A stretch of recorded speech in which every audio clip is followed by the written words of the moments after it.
میں ہوں سلمان رشید اور یہ ہے ایک مسافر کی دنیا۔ یہ جو کہانی ہے یہ کوئی آج سے 2-2.5 مہینے پہلے شروع ہوئی، اور وہ یوں کہ میرا ایک نوجوان دوست ہے عبد الرحمن خان، یہ مغل پورے میں لاہور کا جو ایک حصہ ہے مغل پورہ، وہاں پہ رہنے والے لوگ ہیں وہ، اور وہ مجھے ایک دن کہنے لگا کہ جی آپ نے بڑے ریلوے اسٹیشنوں کے بارے میں ڈاکیومنٹریز اور یہ بنائی ہیں اپنے ویلاگ، یہ مغل پورے کا اسٹیشن آپ نے کبھی دیکھا ہے؟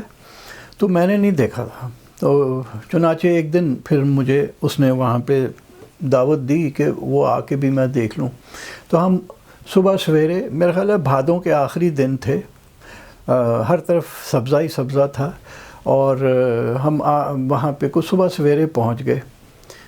ریلوے اسٹیشن بالکل ویران اداس قسم کا ریلوے اسٹیشن ہے، جہاں پہ اب کوئی ٹرین نہیں گزرتی۔ وہ ایک زمانہ تھا کہ جب امرتسر سے جو لاہور آیا کرتی تھیں ٹرینز، یعنی پارٹیشن سے پہلے، تو وہ ادھر سے ہی گزرتی تھیں، اور پھر جب پارٹیشن ہو گئی تو وہ ٹرینیں آہستہ آہستہ ختم ہوتی گئیں اور رکتی گئیں، حتیٰ کہ آخر میں آ کے تو صرف اپنی لے دے کے ایک سمجھوتا ایکسپریس ہی آیا کرتی تھی، اور اب کچھ سال سے تو وہ بھی نہیں آ رہی۔ اب تو سنا ہے وہ پرندے بھی اوپر سے نہیں گزرنے دیتے۔ تو ان تصویروں میں جو آپ یہ دیکھ رہے ہیں ریلوے اسٹیشن، ہم جب وہاں پہنچے تو ایک کوئی ریلوے کا ملازم بیچارہ بینچ پہ بیٹھا ہوا تھا، وہ پتہ نہیں کیوں وہ کیا کرنے آیا تھا وہاں پہ، اور سیٹنگ یوں ہے کہ 2 پٹڑیاں ہیں، 2 ریلوے لائنز ہیں، اور دونوں طرف پہ پلیٹ فارم ہے جیسا کہ اسٹیشنز کے اوپر ہوتا ہے، اور دونوں طرف کوئی بلڈنگز بھی ہیں۔ ایک طرف اسٹیشن کی مین بلڈنگ ہے، اور دوسری طرف وہ جس میں پارسل گودام اور ٹکٹ گھر اور یہ وہ اس قسم کی چیزیں ہوا کرتی ہیں، وہ ہے۔ اب اگر آپ یہ ریلوے لائنز دیکھیں تو پٹڑیوں کے بیچ، یعنی دو پٹڑیاں، ایک پلیٹ فارم کی طرف 2 پٹڑیاں ہیں دوسری طرف، اور درمیان میں خالی جگہ ہے۔ خالی جگہ میں تو گھاس پھوس سمجھ میں آتی ہے،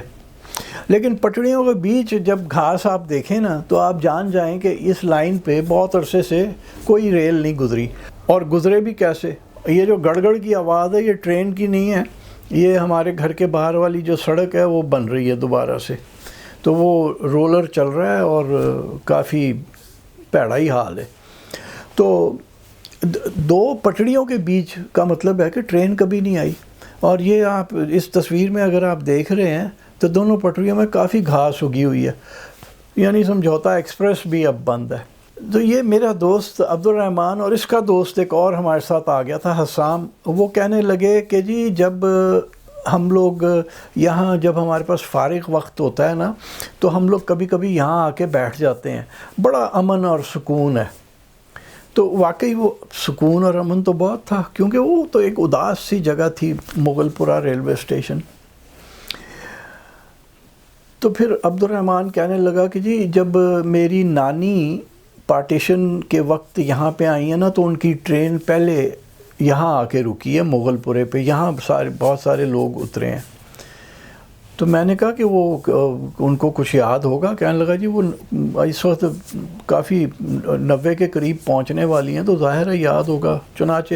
پھر ان سے ایک ملاقات ہم نے کی۔ ثریا خانم صاحبہ جو ہیں یہ اس وقت ان کی عمر 86 سال ہے، یعنی بٹوارے کے وقت ان کی عمر 9 سال تھی، اور یہ کہتی ہیں کہ جی ہم رہنے والے تھے لساڑا کے، ضلع جلندھر کی تحصیل پھلور میں۔ اگر آپ گوگل ارتھ پہ دیکھیں نا تو جو پھلور سے ڈیو ایسٹ کوئی 15 کلومیٹر پہ یہ ان کا گاؤں ہے لساڑا۔ تو یہ کہتی ہیں کہ جی ہم ادھر کے رہنے والے تھے، اور جب یہ افراتفری چالو ہوئی ہے تو ان کے دادا کے ایک دوست تھے، ان کا نام تھا ملکھا سنگھ۔ وہ آئے اور انہوں نے کہا کہ بھائی یہ تو بڑا ادھر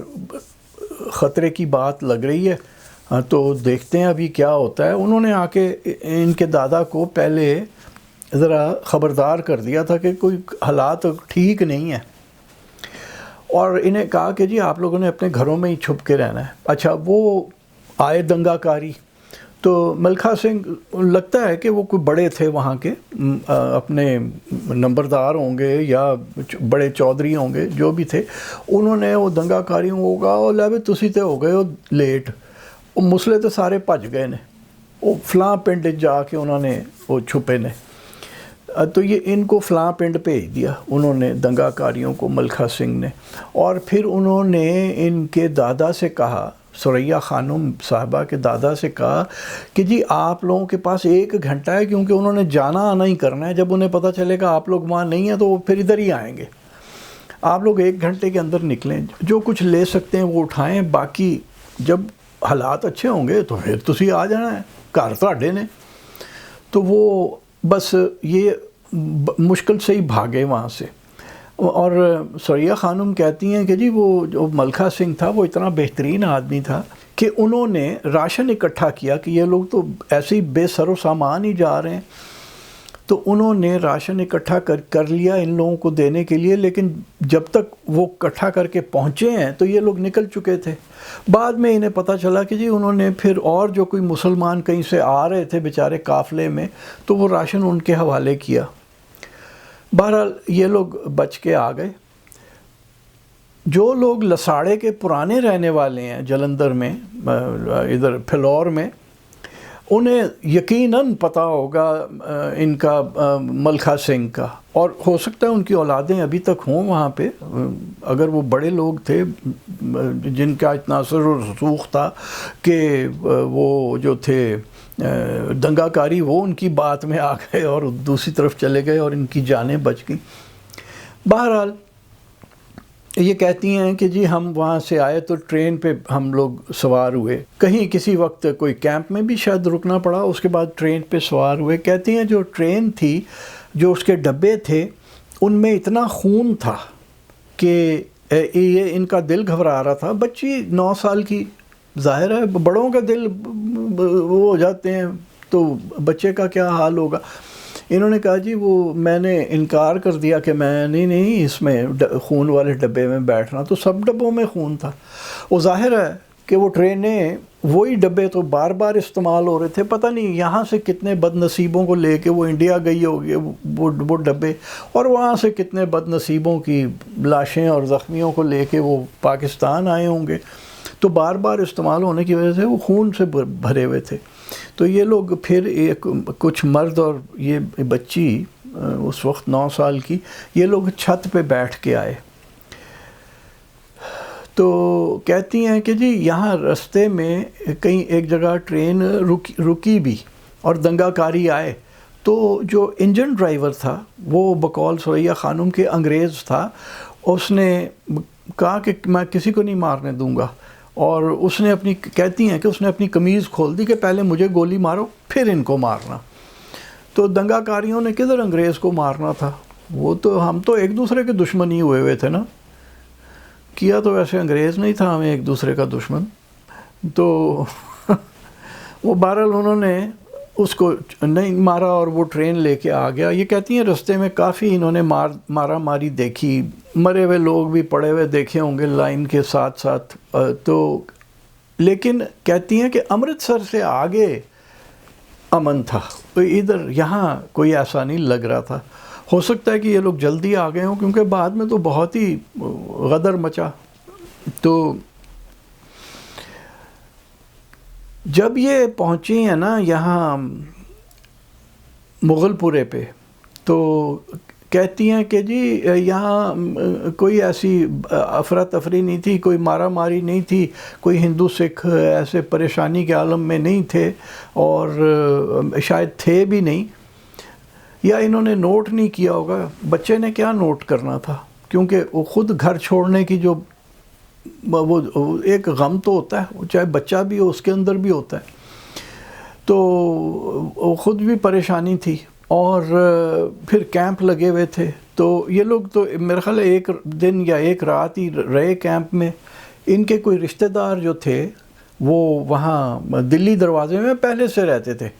بٹوارے سے بہت پہلے سے، تو یہ لوگ پھر وہاں چلے گئے، اور اس کے بعد پھر آہستہ آہستہ آباد ہوتے گئے۔ ایک بات انہوں نے جو اور بتائی نا، وہ کہنے لگی کہ ہماری جو دادی تھیں ان کے پاس چابیوں کا ایک گچھا تھا گھر میں، جو مختلف کمروں کے، گودام کے اور گھر کی چابیاں. اور وہ کہتی ہیں کہ جی ہم نے بڑے ہوتے ہوئے ان کے پاس کئی سال وہ گچھا دیکھا، اور ہر وقت یہی تھا کہ کسی بھی وقت شروع میں تو تھا یقیناً، یہ بہت لوگوں میں تھا کہ جب امن ہو جائے گا، جب پھر شانتی پڑ جائے گی،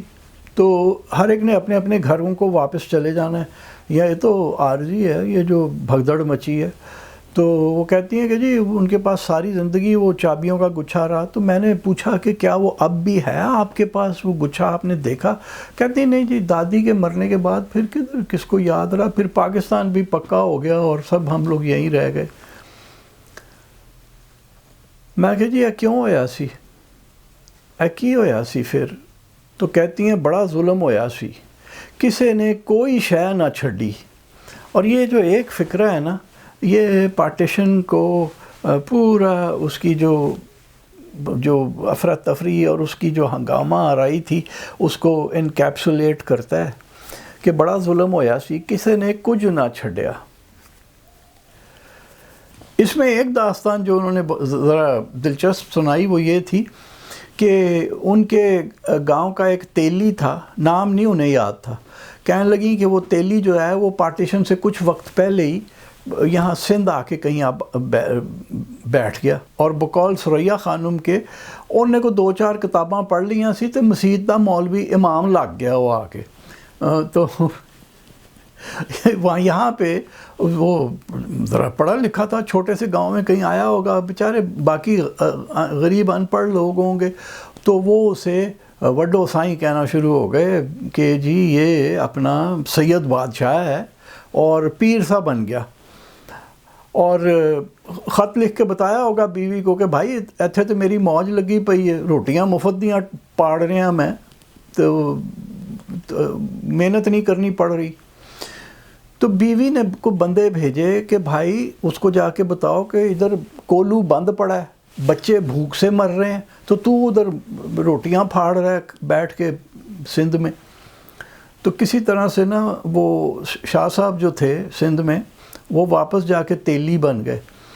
تو وہ کہانی اس کی دلچسپ تھی کہ وہاں سے لساڑے سے چلا، سندھ کے کسی گاؤں میں آ کے آباد ہوا،